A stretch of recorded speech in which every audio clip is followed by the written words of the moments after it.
اللہ سبحانہ و تعالیٰ نے غذا کے اندر ہی علاج بھی رکھا ہے. یعنی غذا صرف ہماری بھوک مٹانے کے لیے نہیں ہے، صرف انرجی دینے کے لیے نہیں ہے، بلکہ اس کے ساتھ ساتھ ہمارا علاج بھی. تو جب آپ کبھی بیمار ہو اور کچھ کھانے لگے اور سمجھ نہ آئے کہ کھانا چاہیے یا نہیں، تو دعا کر لیا کرے کہ اللہ تعالیٰ اس کو میرے لیے غذا اور دوا دونوں ہی بنا. ٹھیک ہے، تو کوئی بھی فوڈ آپ کے لیے غذا بھی ہے اور علاج بھی ہے. کیونکہ ہم تو اپنی خواہشات کے پیچھے چلتے ہیں نا، یا پھر شبہات کا شکار ہوتے ہیں. ایسی باتیں بنی ہوئی ان کی کوئی حقیقت نہیں. پھر جب زندگی کا ایک وقت آتا ہے جب ہمارا جسم جو بہت زیادہ اس میں ٹاکسنز ہو جاتے ہیں، وہ غلط غذا کھا کھا کے جب وہ اپنے اثرات چھوڑنے لگتا ہے تو پھر ہم کہتے ہیں اچھا چلو پرہیز ہی کر لیتے ہیں. تو پہلے سے اگر کر لیں تو زیادہ بہتر ہے. ٹھیک ہے، تو اگر میں آپ سب کو یہ ہوم ورک دے دوں کہ اپنا بلڈ گروپ جانیں اور اس علم کو مزید تھوڑا سا حاصل کریں تو اٹس انٹرسٹنگ اور اس سے فائدہ ہوتا ہے. پہلی بات یا پہلا اصول کلیہ قاعدہ یہ ہے کہ صحت کو نقصان دینے والی غذا سے پرہیز کریں.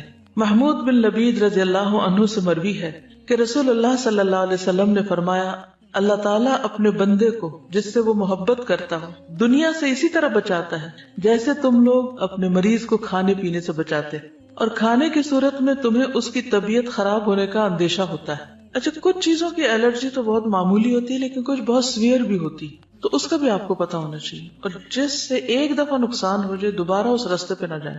رسول اللہ صلی اللہ علیہ وسلم نے فرمایا، جب اللہ تعالیٰ کسی بندے سے محبت کرتے ہیں تو اسے دنیا سے اس طرح روکتے ہیں جس طرح تم میں سے کوئی اپنے مریض کو پانی سے روکتا ہے. بعض بیماریوں میں پانی پینا نقصان دہ ہوتا ہے، کسی کو معلوم ہے؟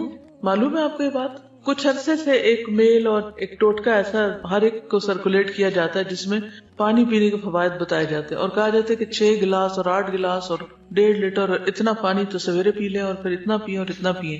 یہ نسخہ بھی سب کو سوٹ نہیں کرتا، کیونکہ کچھ بیماریوں میں زیادہ پانی پینا نقصان دہ ہے. کچھ ہے اندازہ آپ کو وہ کون سی بیماری ہو سکتی؟ کڈنی ریلیٹڈ، کیونکہ بعض لوگوں کی کڈنیز ویک ہوتی ہیں، پوری طرح فنکشن نہیں کرتی. جب آپ ایکسٹرا پانی پی جاتے ہیں تو ان کو کام کرنے میں دقت پیش آتی اور وہ نقصان دہ ہوتی. کچھ بیماری ایسی تھی جس میں صرف سپ سپ پانی دیا جاتا ہے. بعض اوقات مریض کو پانی دیا بھی نہیں جاتا، صرف ٹھنڈی برف کو لے کے اس کو کہا جاتا ہے کہ اپنے زبان پہ لگا لیں، کہ پانی نقصان دہ ہے اس کے لیے. یس، وہ کہتی ہے میری خالہ کو 24 گھنٹوں میں 1 کپ پانی پینے کی اجازت ہے. اب اگر وہ اسی طرح کوئی ٹوٹکا پڑھ کے تو 1.5 لیٹر پی بیٹھے تو یہ پانی جو زندگی کی سورس ہے اسی انسان کے لیے نقصان دہ. تو یہ ٹھیک ہے، یہ ایکسٹریم کیسز میں ہوتا ہے، لیکن ویسے بھی ہر چیز کے اندر اعتدال ضروری ہے. کچھ عرصے تک تو یہ تھراپیز آپ کو کام دیں گی، کچھ عرصے کے بعد پھر وہ آپ کے لیے الٹا مشکل کا سبب بنے گی. ایک اور چیز یہ ہے کہ جب پانی پیئے مثلا تو ایک دم انڈیلے نہیں، انڈیلنے سے پرہیز کریں. مسنون طریقہ کیا ہے؟ 3 سانس میں پینا، اور اس کو بھی جیسے گھونٹ گھونٹ پیتے ہیں، یعنی جیسے کھا کے پیتے ہیں اس طرح پیئیں. ٹھیک، ایک ہوتا ہم تیزی سے پی جاتے ہیں، تیزی سے نہیں پی، رائٹ، گھونٹ گھونٹ گھونٹ گھونٹ کر کے. یعنی یہ نہیں کہ آپ کے ہونٹوں سے حلق میں جا پڑے، ٹیپ کھل گیا اور وہ ڈائریکٹ وہاں جائے، یعنی کہ آپ کی زبان اور آپ کا منہ جو ہے اس کا مزہ چکھے. اس طرح پینا زیادہ فائدہ مند ہے. لیکن ہم لوگ ہر وقت جلدی میں ہوتے ہیں نا، ہم کہتے ہیں جلدی سے یہ کام کر لیں، جلدی سے وہ کر لیں، اور پھر بس کچھ اور کریں. تو ہے فرماتے ہیں کہ میں نبی صلی اللہ علیہ وسلم کی خدمت میں حاضر ہوا، آپ کے سامنے روٹی اور خشک کھجور تھی. روٹی اور خشک کھجور جیسے چھوارے ہوتے ہیں. نبی صلی اللہ علیہ وسلم نے فرمایا قریب ہو جاؤ اور کھاؤ. میں خشک کھجوریں کھانے لگا تو نبی صلی اللہ علیہ وسلم نے فرمایا تم خشک کھجوریں کھا رہے ہو حالانکہ تمہاری آنکھ دکھ رہی ہے، یعنی اس مرض میں خشک کھجور ٹھیک نہیں. میں نے عرض کیا کہ میں دوسری طرف سے چبا رہا ہوں، جو آنکھ دکھ رہی ہے اس کی طرف سے نہیں. اس جواب پر رسول اللہ صلی اللہ علیہ وسلم مسکرا دیے. کھانے کے لیے ہم سب کوئی نہ کوئی ریزن تلاش کر لیتے ہیں. ٹھیک ہے، اس سے کیا پتا چلتا ہے؟ پرہیز کی بات سمجھ آتی ہے. بیماری میں خاص طور پر پرہیز، جو چیز نقصان دہ ہو وہ نہ استعمال کی جائے. نبی صلی اللہ علیہ وسلم کے پاس تو جو بھی علم تھا وہ وحی کے ذریعے تھا.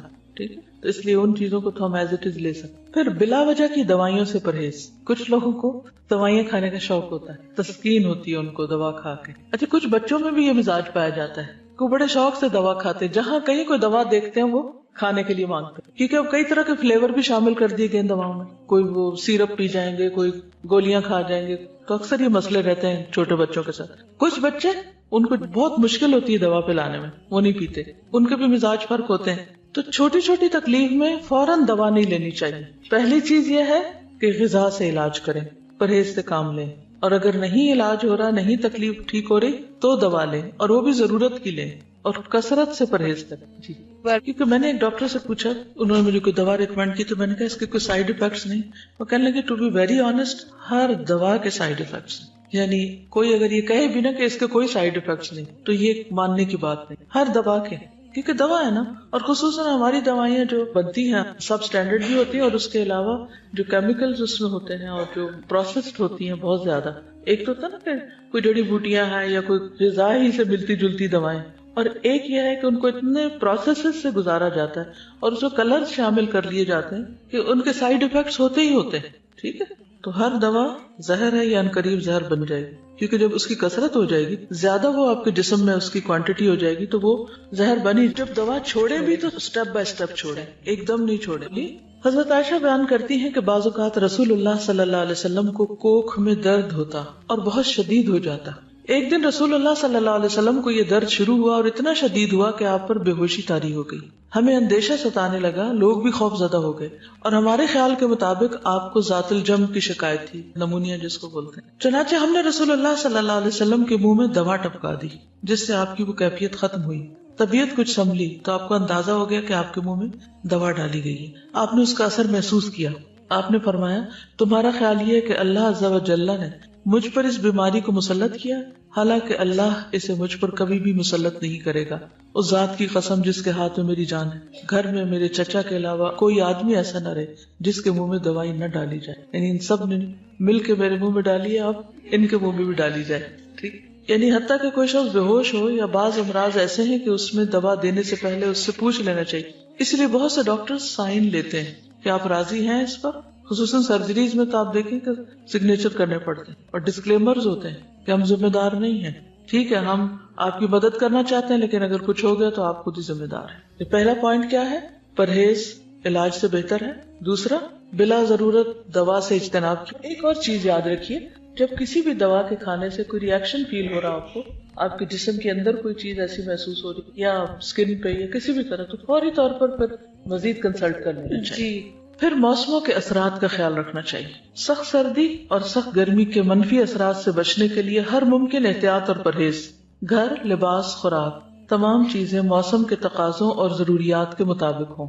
یعنی پرہیز صرف کھانے کا نہیں بلکہ انوائرنمنٹ کو بھی اپنے حسب حال کرنا چاہیے۔ بہت زیادہ کمفرٹیبل بھی نہ ہو کہ انسان سونے ہی لگ جائے، اور ایسا بھی نہ ہو کہ بیمار پڑ جائے۔ کچھ لوگ اتنی ہیٹنگ کر لیتے ہیں، اس سے بھی نقصان ہوتا ہے، اور کچھ لوگ جو ہے وہ جرسی کے بغیر باہر نکل جاتے ہیں اور بیمار ہو کے واپس لوٹتے ہیں، تو وہ بھی ٹھیک نہیں۔ احتیاط بہتر ہے، اعتدال بہتر ہے۔ ہر شخص کو اپنے مزاج کو، اپنے جسم کو، اپنی ضروریات کو خود بھی سمجھنے کی کوشش کرنی چاہیے۔ اس میں بھیڑ چال نہیں کام دے گی کہ وہ یہ کر رہا ہے تو میں بھی، اس نے کچھ نہیں پہنا ہوا تو میں کیوں پہنتا ہوں۔ تو کسی کی نقالی مت کریں، اپنے مزاج اور اپنے بدن کو سمجھے کہ وہ کیا چاہتا ہے۔ اب اس میں آپ دیکھیے، جیسے موسموں کے اثرات کی بات کی نا، تو سردی سے بچیے جب سردی زیادہ ہو، گرمی سے بچیے جب گرمی زیادہ ہو۔ اسی طرح اگر بہار کے موسم میں آپ کو کسی خاص پودے سے الرجی ہے یا اور کوئی چیز سوٹ نہیں کرتی تو اس سے بھی بچنے کی ضرورت ہے۔ پھر وبائی اور متعدی امراض، متعدی کس کو کہتے ہیں؟ کنٹیجس، جو دوسرے کو لگ جائے، جیسے فعل لازم اور فعل متعدی ہوتا ہے۔ متعدی کون سا ہوتا ہے؟ جو مفعول طلب کرتا ہے۔ تو اسی طرح متعدی بیماری وہ ہوتی ہے کہ جو ایک سے آگے دوسرے کو جا پہنچتی۔ امراض پھیلنے کے موسموں، خصوصاً برسات اور گرمی میں خصوصی حفاظتی تدابیر کرنا، مثلا پانی کے ذخائر صاف رکھنا، رہائشی علاقوں کے آس پاس مچھروں، مکھیوں اور دیگر کیڑے مکوڑوں کی